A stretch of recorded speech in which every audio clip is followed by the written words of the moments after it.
The war was already lost. That was the quiet truth hanging over the Galactic Coalition chamber as the stars outside burned one by one. Massive holoscreens floated in the air, each showing a different system falling into darkness. Fleets shattered, defense lines erased, entire civilizations reduced to drifting debris. No one spoke anymore. The enemy had no official name. They did not need one. They arrived without warning, without negotiation, and without mercy. Every battle followed the same pattern. The coalition sent ships. The enemy adapted. The coalition lost everything. Triumph, for the enemy, was inevitable. At the center of the chamber, the High Strategist stood frozen, his once bright ceremonial armor scorched and cracked. His species had ruled star lanes for centuries. Now, his voice barely carried. "We have exhausted all options," he said. "Our fleets are at 12% strength. Evacuation corridors are collapsing. There will be no reinforcements." A murmur spread: fear, anger, disbelief. Some delegates argued. Others simply stared at the data. Everyone knew the truth. They were next. In a far corner of the chamber, beneath flickering lights and ignored by most of the council, a junior signal officer stared at an ancient archive window. It had been buried under layers of outdated protocols and forbidden records. Most species had never seen it before. The label faded. The warning symbols were severe. Emergency contact, Deathworld territory status, non-aligned risk level, extreme. The officer hesitated. Humans. The word barely existed in modern records. A species from a violent, unstable planet. A world with crushing gravity, extreme weather, and constant internal conflict. Most analysts believe humans had wiped themselves out centuries ago. Others believed something worse. The officer swallowed and flagged the record for council review. The response was immediate and dismissive. "Absolutely not," one delegate snapped. "Those creatures are myths. If they still exist, they are primitives. They were barely spacefaring when last encountered," another added. "And dangerously unstable." A third laughed, sharp and bitter. "You want to summon legends while the galaxy burns?" The High Strategist closed his eyes. "We are not gambling the last of our hope on a forgotten death world." The archive window dimmed. The chamber returned to despair. But the junior officer did not close the file. Outside the chamber, alarms wailed. Another system had fallen. Civilian ships were cut off mid-escape. The enemy was advancing faster now. Confidence. Certain. The officer's hands trembled over the console. This protocol did not promise salvation. It promised risk. It warned of consequences. It stated clearly, once activated, contact cannot be undone. Still, the message embedded in the code was simple. If extinction is imminent, signal them. The officer looked back at the council. No one was watching anymore. He made his decision. The SOS was sent. It traveled across dead space, through regions no ship dared to enter, past wreckage fields older than most empires. It carried no plea for mercy, only coordinates, threat data, and one final line. "We are losing. If you still exist, we ask for aid." The beacon vanished into the dark. Nothing happened. Minutes passed, then hours. The council chamber fell silent as the last defensive perimeter collapsed. The enemy fleet's signatures multiplied. They were coming. Some delegates closed their eyes. Others prepared final broadcasts to their homeworlds. The High Strategist stood slowly. "Prepare for." The words died in his throat. A sensor officer gasped. New contacts detected. Everyone turned. The screen zoomed out. Far beyond the battlefield. Far beyond known space. Space itself bent. One jump point became 2. Then 10. Then hundreds. Massive energy spikes flared across the display. Far more than any known fleet could produce. The signatures were unfamiliar. Dense. Heavy. Purpose-built. Not alien. Not coalition. The room erupted into chaos. Enemy reinforcements? No, their tech does not match. Then who? The junior officer whispered, barely audible. They answered. Silence crashed down harder than any explosion. The incoming fleet did not broadcast. They did not scatter. They moved with frightening discipline, forming layered formations that made veteran tacticians uneasy. As the first vessels came into visual range, the council saw them clearly. They were enormous. Scarred hulls bore the marks of countless battles. The armor was thick, brutal, and functional. No decorative lights. No symbols of prestige. Every surface existed for one purpose: war. The enemy fleet adjusted course, confident as ever. They had faced thousands of fleets before. This would be no different. Then the human ships moved. They placed themselves directly between the enemy and the shattered coalition line. No hesitation. No discussion. A defensive wall formed in seconds. For the first time in the entire war, the enemy slowed. A single transmission cut through all channels. Clear. Calm. Humans. This is the Terran Defense Armada. The voice was steady. Not angry. Not afraid. We received your signal. The High Strategist felt something he had not felt in years. Hope. The human voice continued. You are not alone anymore. The enemy fleet powered weapons to full charge. The human ships did not retreat. They advanced. The chamber shook as the first shots were fired, and the galaxy held its breath. The first enemy volley tore across space like a wall of fire. Energy beams strong enough to split moons slammed into the front ranks of the human fleet. Coalition observers braced for the familiar outcome. Ships breaking apart, shields failing, lives erased in seconds.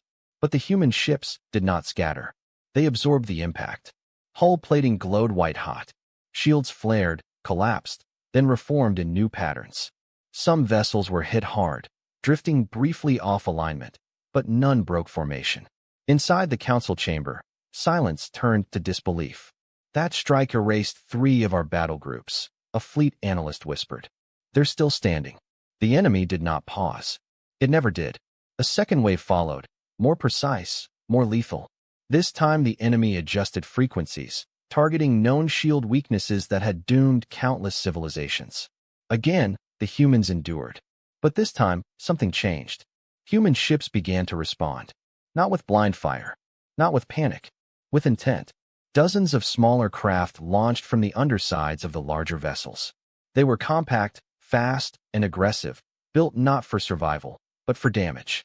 They moved in coordinated swarms, weaving between incoming fire in ways that made coalition pilots gasp. These are not drones, a tactical officer said. Those are crewed fighters. No one replied. The fighters struck the enemy's outer screen, targeting sensor arrays, weapon relays, and command nodes. They did not go for kills. They went for control. For the first time in the war, the enemy's advance stuttered. In the heart of the human formation, aboard a massive flagship marked only by serial numbers and burned scars, the Terran admiral watched the battlefield unfold in silence. He did not raise his voice. He did not celebrate. Confirm enemy adaptation cycle, he said calmly. Confirmed, a human officer replied. They're learning. Slower than expected. The admiral nodded. They always are.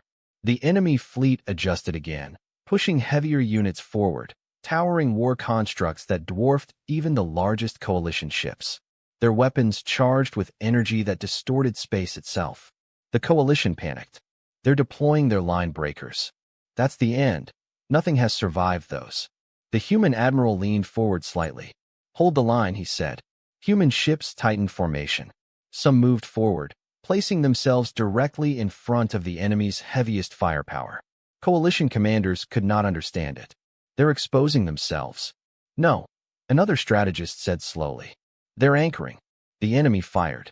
The impact was catastrophic. Several human ships vanished in blinding flashes. Debris scattered across the battle space. Alarm screamed in the council chamber. Then the data stabilized. The human line was thinner, but it still existed. Worse, while the enemy focused on breaking it, the human fighters slipped past. Deep. They penetrated the enemy formation, striking from inside. Command ships lost contact with their escorts. Firing patterns became erratic. The perfect, unstoppable advance fractured into confusion. What are they doing? A council delegate whispered. A coalition historian answered, voice shaking. They're fighting like predators, not armies. The enemy reacted violently, detonating entire sections of space to clear the infiltrators. Human fighters died by the hundreds. More replaced them. From the human fleet, more bays opened. More pilots launched. No hesitation. No delay. The council chamber realized the truth too late. Humanity had not come with a limited force. They had come prepared to bleed. On the human flagship, casualty numbers scrolled across a secondary display. The admiral did not look away. Redirect surviving squadrons, he ordered. Target enemy logistics clusters. Sir, an officer said, that will strand them. The admiral answered without pause. They know. As if summoned by the words, a final transmission echoed across open channels. It was not addressed to the enemy. It was addressed to the coalition. This is a General Terran broadcast, the admiral said calmly. We are holding the line. Evacuate your civilians. Regroup your fleets behind us. The high strategist felt his limbs go weak. They weren't just fighting. They were buying time. The enemy fleet, now fully engaged, unleashed its most devastating weapons. Entire regions of space collapsed into violent storms of energy. Even the humans struggled to maintain cohesion. Then something unexpected happened. Human ships began to rotate out. Damaged vessels fell back, not to flee, but to be replaced instantly by fresh ones from deeper layers of the formation. It was not a single line. It was a system, layers upon layers of redundancy. The enemy, built for crushing decisive victories, found itself trapped in a grinding war of endurance. And endurance was humanity's home ground. Hours passed. No species had ever survived an engagement with the enemy this long. Coalition sensors showed the impossible, enemy weapon output declining. Heat buildup. Coordination delays. They're tiring, a strategist said in disbelief. The human admiral finally spoke again. Enemy confidence is breaking, he said. Prepare transition. Transition to what, sir? An officer asked. The admiral's eyes hardened. To offense. As if responding to his words, massive human vessels at the rear of the formation powered up systems that had remained silent until now. Their signatures spiked beyond anything previously recorded. The council chamber leaned forward as one. The human fleet began to advance, not in desperation, but in control. The enemy realized the shift instantly. It attempted to pull back. The humans did not allow it. Block retreat vectors, the admiral ordered. Human ships surged forward, sealing exits, cutting off escape routes with brutal precision. The enemy, for the first time in its long history, found itself contained. A coalition officer whispered, voice trembling. They're not just defending us. They're trapping them. The human admiral issued one final command for this phase. All forces, he said calmly, prepare to escalate. In the distance, the largest human ship moved forward alone, its hull blackened, engines burning hot, and a trajectory aimed directly at the heart of the enemy formation. The council chamber watched in stunned silence. That ship was not retreating. It was charging, and every sensor in the galaxy screamed the same warning. Something irreversible was about to happen. The human ship did not slow. It broke formation and surged forward alone, engines burning brighter than anything the coalition had ever seen. It was not the largest vessel in the armada, but it was heavily armored, its hull scarred by years of combat. Warning lights flashed across its surface as enemy targeting systems locked on. The coalition chamber erupted. They're isolating themselves. That ship is dead. No vessel can survive that much fire. The enemy reacted instantly. It redirected an overwhelming amount of firepower toward the lone human ship. Energy beams intersected, forming a killing field so dense it distorted space itself. The human ship kept going. Its shields failed in layers. Armor peeled away. Entire sections of the hull vaporized. Fires burned openly along its frame. Any other species would have turned back. This one did not. Inside the ship, alarms screamed. Gravity fluctuated. Crew members were thrown against bulkheads. Emergency systems failed one by one. The human captain stood strapped into the command chair, blood running down his brow. His voice was calm. Distance to target? Closing. An officer answered, forcing the words through pain. But we won't make it out. The captain nodded once. We were never meant to. The ship's true purpose revealed itself as it crossed into the center of the enemy formation. Hidden systems activated. Massive containment fields began charging, pulling energy inward instead of projecting it outward. Coalition sensors went wild. What is that ship doing? It's absorbing power. No, that's impossible. The human vessel had become a trap. Enemy fire poured into it, feeding the very system it was charging. The more the enemy attacked, the faster the buildup accelerated. The captain opened a fleet-wide channel. This is the UNS Resolute, he said. Payload armed. You have 90 seconds. Human ships responded instantly, pulling back with perfect coordination. Fighters disengaged, retreating through narrow gaps opened just for them. Coalition fleets scrambled to follow. The enemy did not understand. It pressed harder, convinced the human ship was moments from collapse. It was right, but collapse was the point. Inside the Resolute, crew members gathered in the command deck, bracing themselves. Some recorded messages. Others simply held on to one another. The captain watched the timer tick down. 30 seconds, an officer said quietly. The captain looked at his crew, bruised, exhausted, unafraid. You held the line, he said. History will remember that. The ship reached critical mass. Then it detonated. The explosion was not loud. It was absolute. A sphere of compressed energy expanded outward, swallowing enemy ships whole. Entire war constructs vanished in a blink, erased from existence. Shockwaves tore through the enemy formation, shattering coordination and ripping open massive gaps. Coalition sensors went dark as systems overloaded. When the light faded, a hole existed where the enemy's core had been. The council chamber stood frozen. That ship, it destroyed an entire sector of their fleet. The high strategist whispered a single word. Saviors. But the victory was not free. Human casualty reports spiked across the display. Entire squadrons were gone. The Resolute and its crew were listed as lost with no survivors. For a moment, the human fleet paused. The enemy, reeling but not destroyed, began to reorganize. Its remaining ships regrouped, adapting faster now, learning from the devastation. The coalition feared the worst. Then the human admiral spoke again. Mark their sacrifice, he said quietly. Across the human fleet, status lights shifted. Weapons powered down, not in retreat, but in recognition. For 10 seconds, the battlefield fell silent. The enemy hesitated, confused by the sudden pause. Then the human fleet moved again. This time, with fury. Human ships surged forward in tight formations, weapons firing with ruthless precision. They targeted exposed enemy cores revealed by the explosion. Fighters swarmed damaged vessels, tearing them apart from within. The enemy tried to adapt. It failed. Something fundamental had changed. The humans were no longer testing. They were executing. Coalition commanders watched in awe as human tactics shifted seamlessly, defensive maneuvers turning into aggressive flanking strikes, calculated sacrifices creating openings that were exploited instantly. They're using loss as leverage, a strategist said in disbelief. They're turning death into momentum. The enemy fleet began to break apart, not from damage alone, but from fear. Its movements grew erratic. Retreat vectors formed and collapsed as human ships cut them off. For the first time in the war, enemy vessels attempted to flee. Human forces did not pursue blindly. They corralled. They boxed the enemy in, forcing it toward predetermined zones where heavier human ships waited, weapons charged. On the human flagship, the admiral watched a memorial marker appear on the tactical display. UNS Resolute. He closed his eyes briefly. Then he opened them. Proceed, he said. Massive human cruisers fired in unison, unleashing weapons that collapsed enemy hulls without destroying the surrounding space. Precision, control, ruthlessness without chaos.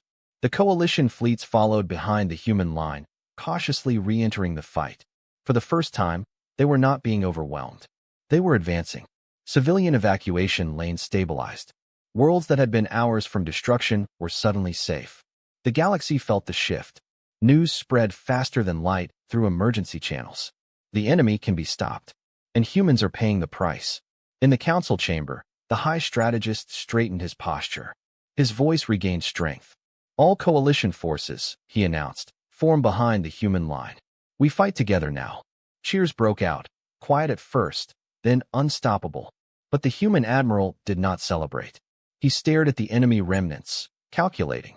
They are not beaten yet, he said. They are wounded. Dangerous. An officer nodded. They're pulling data from the Resolute event. Adapting again. The admiral's expression hardened. Then we deny them time. Human ships shifted into new attack patterns, moving faster, striking deeper. The enemy was being forced into a corner it had never faced before. Still, something lingered. Long-range sensors detected new enemy signatures forming far beyond the battlefield. Larger, heavier, purpose-built for annihilation. Reinforcements. The coalition panicked again. They have more. They're bringing something worse. The human admiral did not flinch. Good, he said quietly. The officer turned. Sir. The admiral looked at the tactical display, where new human assets began powering up, systems that had not been used since ancient wars. We wanted them to commit everything, he said. Now they have. The human fleet adjusted course, preparing for something far greater than a single battle. And deep within the armada, dormant systems awakened. Weapons designed not just to win, but to end wars. The enemy reinforcements arrived like a closing fist. New war constructs tore through space, larger than anything the Coalition had ever recorded. Their hulls were layered with adaptive armor. Their weapon cores burned with unstable energy. These were not meant to conquer worlds. They were meant to erase resistance. Coalition sensors screamed warnings across every channel. They're not standard combat units. Those are extinction platforms. Fear returned to the chamber, sharp and immediate. Some delegates cried out. Others collapsed into their seats. They had seen this pattern before. When the enemy deployed these units, entire regions of space went silent forever. Human ships did not retreat. They spread out. Not randomly. Not in panic. In deliberate spacing that confused every Coalition strategist watching. What are they doing? The High Strategist demanded. A tactical analyst stared at the data, horrified. They're thinning their own line. Human ships moved into isolated positions, placing massive distances between each other. Some powered down primary weapons. Others vented heat, exposing vulnerable systems. To the enemy, it looked like weakness. The reinforcements surged forward, targeting the isolated human vessels first. Energy beams lanced out, tearing into lone ships with brutal force. Several human ships vanished in explosions. The Coalition chamber erupted again. They're losing ships too fast. This is suicide. The High Strategist turned toward the junior officer, the one who had sent the SOS. Was this a mistake? He asked quietly. The officer could not answer. On the human flagship, the admiral watched casualty markers appear one by one. His jaw tightened, but his voice remained steady. Phase red underway, he said. All isolated units, confirm readiness. One by one, damaged human ships responded. Not with fear. With resolve. Unit ready. Standing by. Proceed. The enemy closed in, confident now. Its reinforcement fleet concentrated fire, overwhelming the lone human ships one at a time. Then the humans triggered it. Each isolated ship activated a system buried deep within its core. Coalition sensors struggled to interpret the readings as space itself began to warp around the vessels. What is happening? A strategist whispered. The answer came too late. The first human ship collapsed inward, then detonated, not outward, but sideways. A controlled spatial rupture tore open, dragging nearby enemy vessels into a violent gravitational shear. Enemy ships were crushed, twisted, and shredded as space folded against itself. The rupture closed. Silence. Then it happened again. Another isolated human ship triggered its payload. Another controlled collapse. Another cluster of enemy reinforcements vanished. The Coalition chamber stared in horror and awe. They're using their ships as weapons. No, the historian corrected, voice breaking. They're using themselves. Human vessels continued to fall, but every loss took entire enemy formations with it. The reinforcements that had once meant certain doom were being carved apart piece by piece. The enemy adapted, spreading out, attempting to maintain distance. The humans anticipated this. Remaining ships surged inward, forcing the enemy back into tighter formations with aggressive, relentless pressure. Human fighters harassed from every angle, hurting the enemy exactly where the humans wanted them. This was planned, the High Strategist realized. All of it. The human admiral spoke softly, almost to himself. This is the doctrine, he said, written when our world was still burning. A human officer looked at him. Casualties are extreme, sir. I know. Permission to abort phase red? The admiral shook his head. Denied. Across the battlefield, a human cruiser took devastating fire, its engines failing, hull splitting open. The ship drifted, dead in space. Enemy vessels closed in, eager for an easy kill. The cruiser's captain opened a broadcast channel, not to the enemy, but to the human fleet. This is UNS Valor, she said calmly. Systems failing. Payload intact. The admiral closed his eyes. Valor, he said quietly. You are cleared. The captain smiled faintly. Tell them, she said. We held. The ship detonated. The explosion ripped through the heart of the enemy reinforcement wing. When the light faded, nothing remained but debris and broken energy trails. Coalition officers began to cry openly. They're dying on purpose. The junior officer whispered, voice shaking. They're choosing it. The high strategist clenched his fists. No, he said. They're paying a price we never would. The enemy fleet faltered. Its reinforcements, meant to end the war, were being annihilated at unacceptable cost. Its calculations no longer led to victory. For the first time, enemy command nodes began issuing retreat directives. Human ships surged forward immediately, denying escape. They did not chase recklessly. They applied pressure, guiding the enemy's movement like hunters driving prey. The human admiral straightened. Phase red complete, he said. Prepare phase black. A hush fell across every channel. Coalition analysts stared at the human tactical files streaming in. Phase black. Was that ever used before? A human liaison answered quietly. Once. When the liaison looked away. When humanity almost didn't survive. Human ships that had remained silent until now powered up systems so massive they bent sensor readings. Entire vessels reconfigured, hulls shifting, weapon arrays unfolding like steel wings. The enemy felt it. It attempted to disengage fully, burning energy reserves in a desperate retreat. Human forces closed the net. The battlefield changed again, not from chaos, but from inevitability. Coalition fleets followed behind, emboldened now, striking exposed enemy units with renewed strength. Worlds once marked for destruction blinked back to green. Civilian evacuation signals stabilized. Hope returned, not as a fragile thing, but as something sharp. The human admiral watched the enemy formations compress under pressure. He felt the weight of every ship lost, every life spent. This ends soon, he said. One way or another. An officer turned toward him. Sir, enemy command is broadcasting. The admiral nodded. Put it through. Static filled the channel. Then a harsh, alien voice broke through, strained, unfamiliar with fear. You cannot sustain this, it said. Your losses are unacceptable. The admiral leaned forward. They are acceptable, he replied calmly. Silence followed. The enemy did not understand. The human admiral continued. We are a Deathworld species, he said. We were shaped by extinction-level threats before we ever reached the stars. His voice hardened. If this war continues, we will endure longer than you. The transmission cut. The enemy began pulling back its remaining forces, abandoning entire sectors to escape the killing ground. Human ships did not pursue. Not yet. The admiral issued his next command. Hold positions. Let them run. An officer hesitated. Sir. The admiral's eyes were cold. They need to spread the message. The coalition chamber fell silent as the truth settled in. This war was no longer about survival. It was about consequence. And humanity had just shown the galaxy what it was willing to give and what it would take.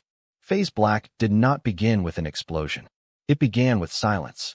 Across the battlefield, human ships went dark. Weapon emissions dropped. Fighter launches ceased. Even engine flares dimmed to barely visible levels. To the coalition, it looked like exhaustion. To the enemy, it looked like an opportunity. Enemy commanders reassembled what remained of their forces. Damaged units were pulled back. Fresh formations took shape. Their calculations adjusted again, faster now, sharpened by loss.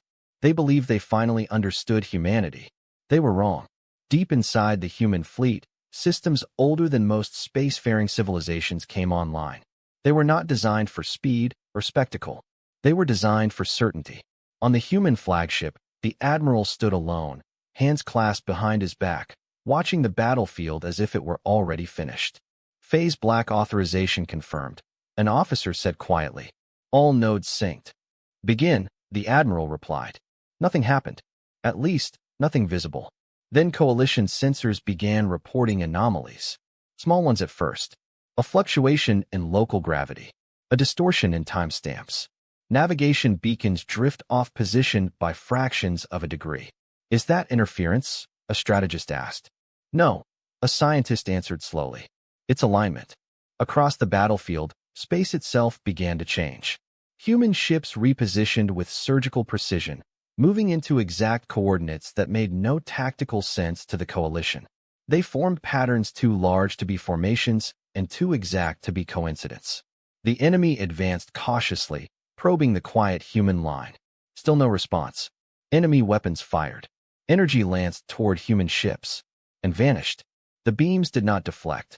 They did not miss. They ceased to exist. What just happened? An enemy command node broadcast in confusion. Coalition sensors finally understood. The humans were not blocking fire. They were removing space. Localized regions of reality were being folded, compressed, and erased for fractions of a second, just long enough to swallow incoming attacks. This is impossible, a coalition physicist whispered. That kind of control requires planetary-scale infrastructure. The human liaison answered calmly. We carry our infrastructure with us. Enemy commanders panicked. They ordered full assault, flooding the region with overwhelming firepower. It made no difference. Every attack vanished into nothing. Then the humans responded, not with a barrage, with a single pulse. It rippled outward like a heartbeat, invisible but devastating. Enemy ships caught within it shuddered as internal systems failed simultaneously. Power cores destabilized. Command links collapsed. Entire vessels drifted, dead, without a shot fired. They're not destroying them, the high strategist said, stunned. They're turning them off. The enemy tried to retreat. They couldn't. Phase Black had already sealed the battlefield. Human ships had positioned themselves along critical gravitational corridors, locking movement paths in ways only a species raised under constant physical stress could calculate. Every escape vector collapsed into a controlled dead zone. The enemy was trapped. On the human flagship, casualty lists stopped scrolling. For the first time since the war began, human losses stabilized. The admiral exhaled slowly. Proceed to containment, he ordered. Human ships advanced, not aggressively, but inevitably. Enemy vessels drifted helplessly, stripped of power and coordination. Fighters docked with disabled ships, boarding not to kill, but to seize data. Coalition commanders watched, confused. They're not finishing them. The human liaison nodded. Not yet. Data streamed into human systems at terrifying speed. Every enemy mistake, every adaptation, every failure was absorbed, analyzed, and solved. Within minutes, human tacticians understood the enemy better than the enemy understood itself. The admiral studied the results. Broadcast channel, he said. A wideband transmission opened across the battlefield, reaching every enemy unit, every surviving command node. This is the Terran Defense Armada, the admiral said, his voice steady and clear. Phase Black is complete. The enemy did not respond. The admiral continued. You believed triumph was inevitable. You believed resistance was temporary. You believed loss would break us. He paused. You were wrong. Across the battlefield, human ships powered weapons. Not randomly, not emotionally, but with cold precision. The admiral raised a hand.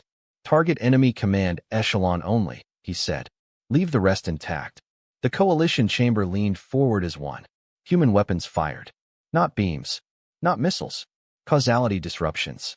Enemy command ships vanished. Not exploded, not shattered, but erased as if they had never existed. Their absence sent shockwaves through the enemy fleet, not physical, but psychological. Every remaining enemy vessel froze. They had no orders, no coordination, no future plans. The enemy broadcast finally came through, raw and shaken. Cease, the voice demanded. We request terms. The coalition chamber erupted. They're surrendering. This is it. The human admiral did not respond immediately. He watched the battlefield, the drifting enemy ships, the silence where command once existed. Then he spoke. Terms will be delivered, he said, after consequences. Enemy panic spiked. What consequences? The voice demanded.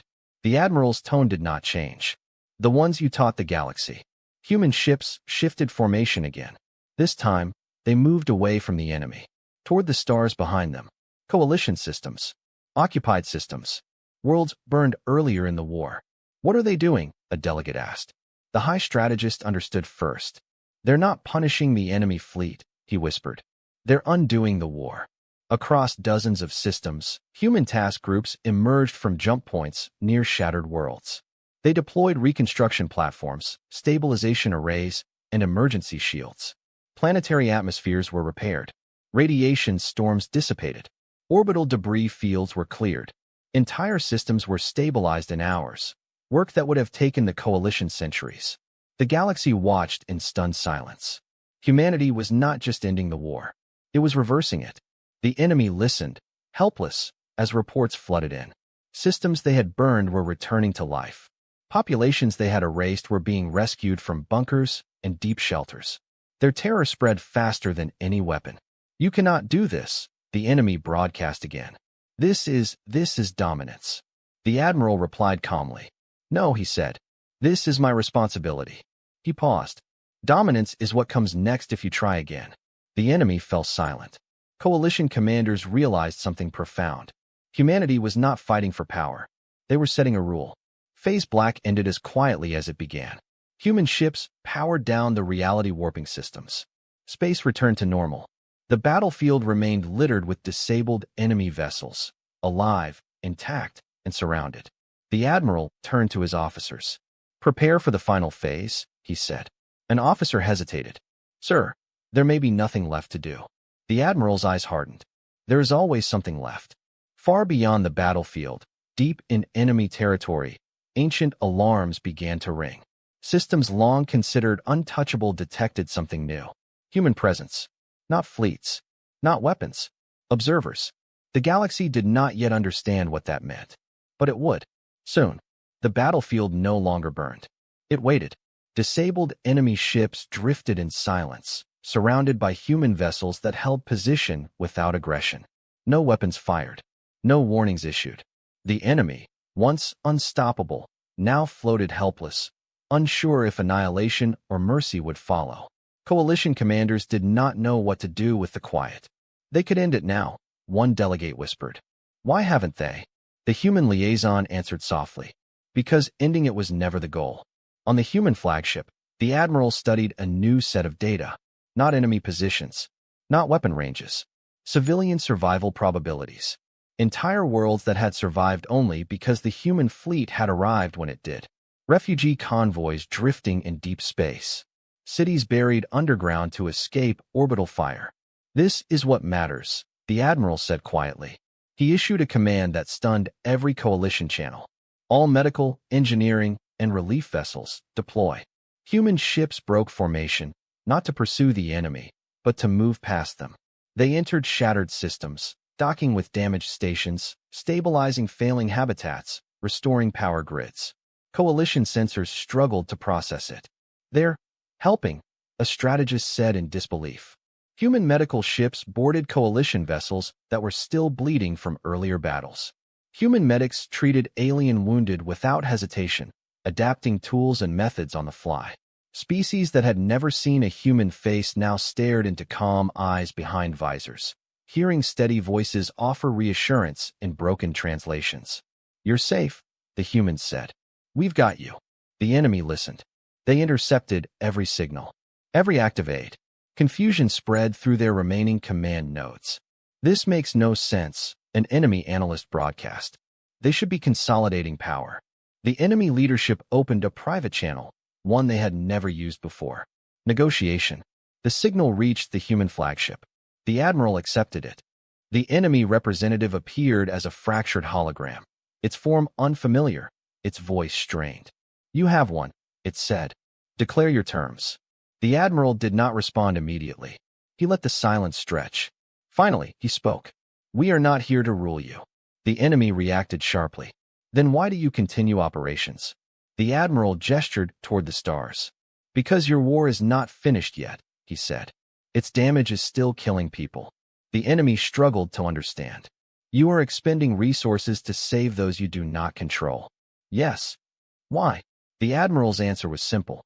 "Because we can." Across the galaxy, human relief operations continued. Entire planetary shields were reactivated.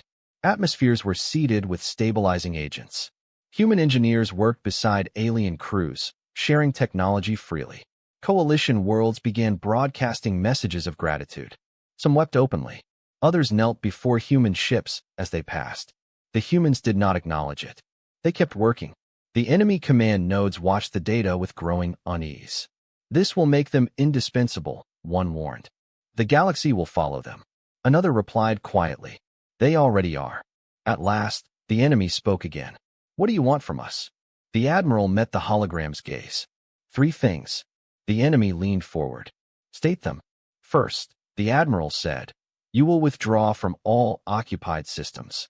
Immediately, the enemy nodded. Agreed. Second, the admiral continued, you will dismantle every extinction platform you possess. Under our supervision. The enemy hesitated. That would leave us vulnerable. The admiral's voice hardened. You already are. Silence. Finally, the enemy said, agreed. The admiral nodded once. Third, he said, you will remember. The enemy did not understand. Remember what? The admiral leaned closer. That we answered when the galaxy cried out. That we bled to stop you. And that if you ever rise again. He did not finish the sentence. He did not need to. The enemy lowered its gaze. We will remember. The channel closed. Coalition chambers erupted into stunned conversation. No one had expected this. No territory seized. No tribute demanded. No throne claimed. They could have ruled us all, a delegate whispered. The high strategist answered quietly. That is why they never will. Human fleets remained for weeks, ensuring stability. Refugee populations returned to rebuilt cities. Children saw sunlight for the first time in months. Human soldiers stood watch without ceremony. They did not celebrate victory. They mourned their dead. Memorial markers appeared across human ships. Names, call signs, ships lost. Simple, unadorned. Coalition observers noticed something else. Human crews gathered in silence at specific times. They stood together, heads bowed, honoring those who did not return. No speeches, no songs, just memory. The enemy followed through on its withdrawal. Extinction platforms were dismantled under human supervision. Entire war factories were shut down, their cores rendered inert. As the enemy retreated deeper into its own territory, something strange happened. Human ships did not follow. They watched. Observers. The human admiral addressed the coalition one final time. The war is over, he said. But peace is not automatic. He paused. You will rebuild, he continued. You will protect each other. And you will not forget who stood between you and extinction. The high strategist bowed his head. We will not, he said. The human fleet began to withdraw. One by one, massive ships turned away from coalition space, engines igniting as they prepared to return to the dark regions they had come from. The junior officer, the one who had sent the SOS, watched the fleet depart, tears in his eyes. They came, he whispered. They really came. The high strategist placed a hand on his shoulder. And they will come again, he said, if we ever deserve it. Deep in space, aboard the human flagship, the admiral stood at the viewport. Stars stretched ahead, endless and quiet. An officer approached. Sir, she said, long-range sensors detect no pursuit. No hostile activity. The admiral nodded. Good. She hesitated. What happens now? The admiral thought for a long moment. Now, he said, we make sure the galaxy never needs to send that signal again. The human fleet vanished into jump space, leaving behind stabilized systems, rebuilt worlds, and a galaxy forever changed. But far away, beyond known space, something watched. Something ancient. It had seen the war. It had seen humanity's power and their mercy. And it had begun to calculate. Because in a universe shaped by predators, the most dangerous thing was not a species that was conquered. It was one that chose restraint. The war ended quietly. There was no final explosion. No victory parade across the stars. No declaration carved into history by force. Instead, there was absence. The human fleet was gone. Coalition space felt strangely empty without it. Defense lines still held. Worlds still lived. But the shield that had stood between extinction and survival had stepped away. And the galaxy did not know how to breathe without it. In the weeks that followed, emergency councils turned into permanent assemblies. Delegates arrived not in panic, but in urgency. Every species understood the same truth. Nothing would ever be the same. The high strategist stood once more at the center of the chamber. His armor had been repaired, polished, but he did not wear it with pride. He wore it with humility. Humanity has declined all offers, he announced. The chamber erupted. They refused reparations. They rejected permanent seats. They don't want command authority. The high strategist raised a hand for silence.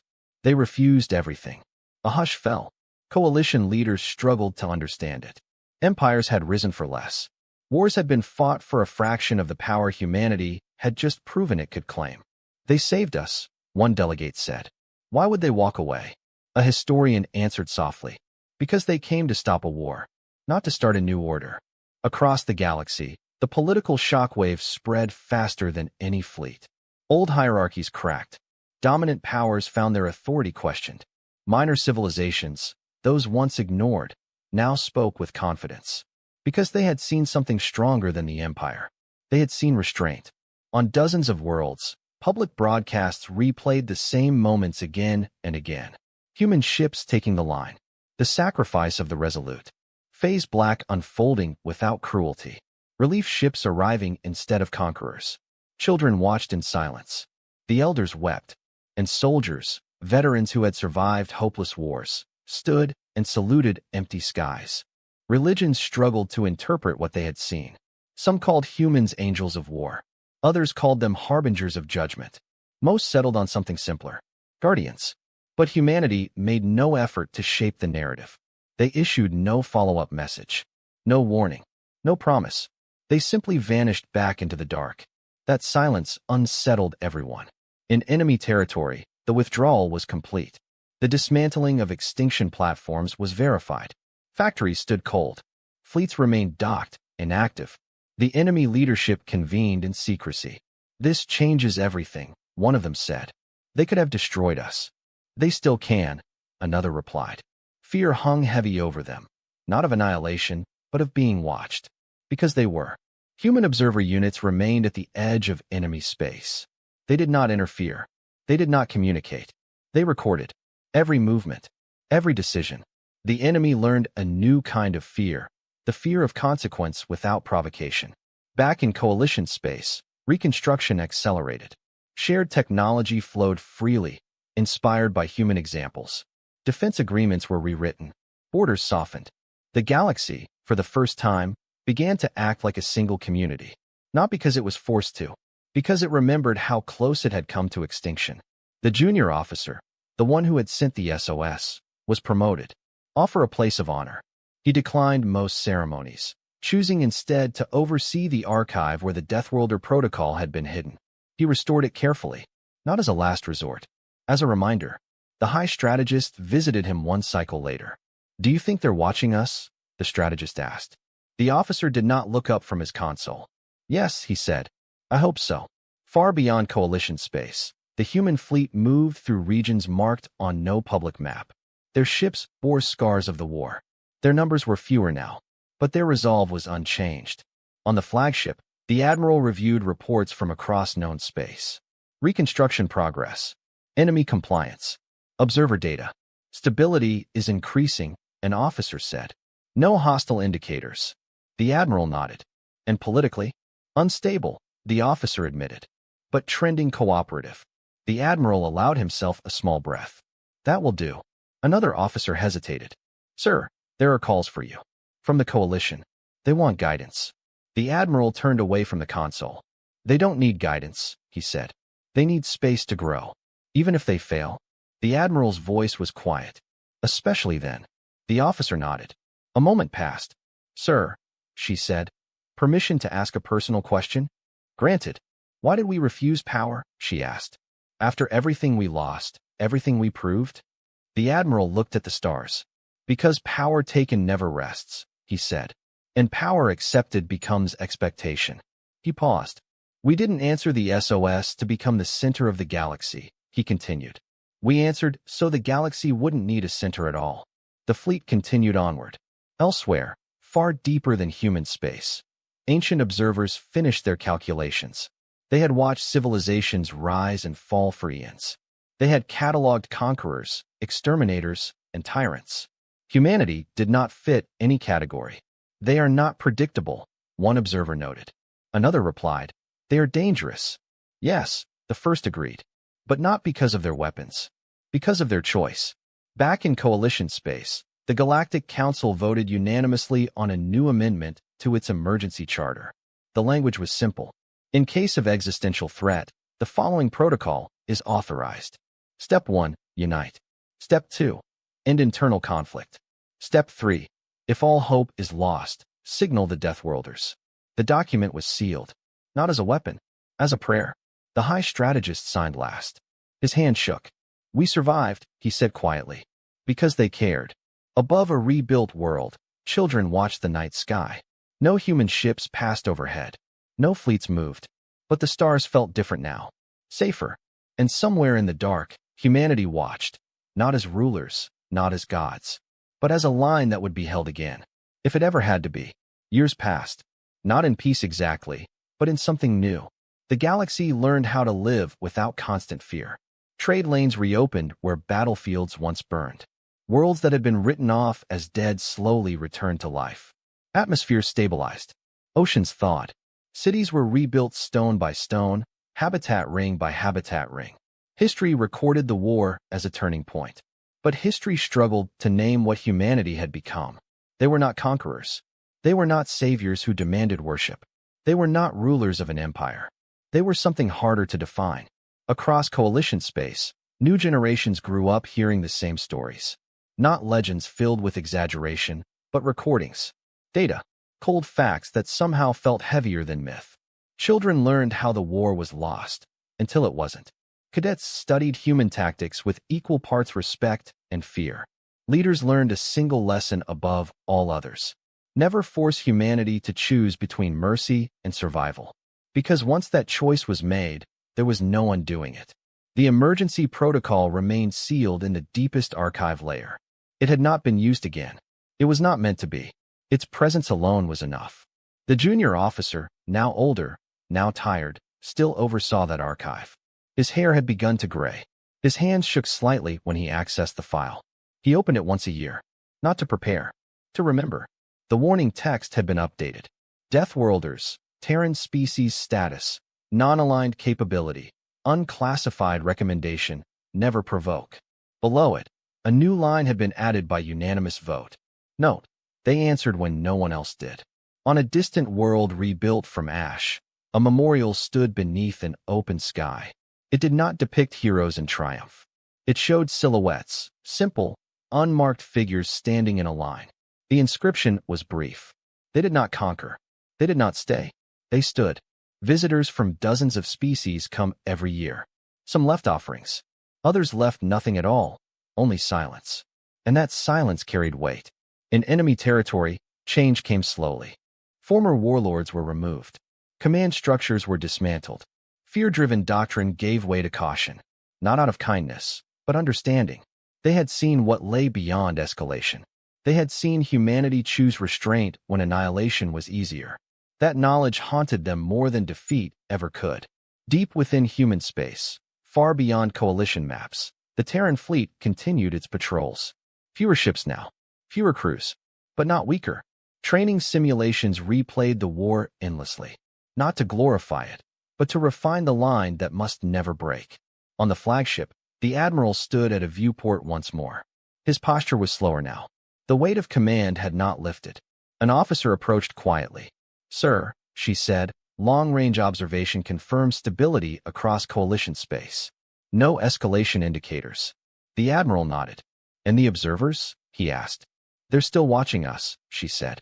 The admiral allowed himself a faint smile. Good, he replied. Then they'll know when not to interfere. She hesitated. Do you think the galaxy truly understands us now? The admiral considered the question for a long moment. No, he said, but they understand the cost of misunderstanding us. The fleet drifted onward. Humanity did not expand. It did not claim new systems. It did not spread ideology or banners. It was refined. It was prepared. Because humanity remembered something the galaxy often forgot. Peace was not permanent. Far beyond known space, the ancient observers completed their final report. Their conclusion was unprecedented. Assessment: humanity represents a stabilizing anomaly. Their capacity for destruction is extreme. Their capacity for restraint is greater. Recommendation: avoid direct conflict. Avoid indirect manipulation. Observe only. The report was archived and sealed, never to be reopened lightly. Back in coalition space, a crisis unfolded. Not a war, but a collapse. A massive star began to destabilize near a populated system. Evacuation would take years. No fleet could move fast enough. The council convened in panic. Debate erupted. Options failed one by one. Then someone spoke the words no one had said in years. Do we send the signal? The chamber went silent. The high strategist, older now, slower, looked around the room. This is not a war, he said. This is not extinction. No, another replied. But it will kill millions. The strategist closed his eyes. Then we must decide carefully, he said. They did not send the signal. Instead, coalition fleets worked together. Sacrifices were made. Losses were endured. The system was saved. It was harder, slower, painful, but it was theirs. And somewhere far away, human observers noted the outcome. The admiral reviewed the report and nodded once. They learned, he said quietly. Time continued. Stories became lessons. Lessons became culture. The phrase Deathworlder lost its edge. It no longer meant danger alone. It meant resolve. It meant endurance.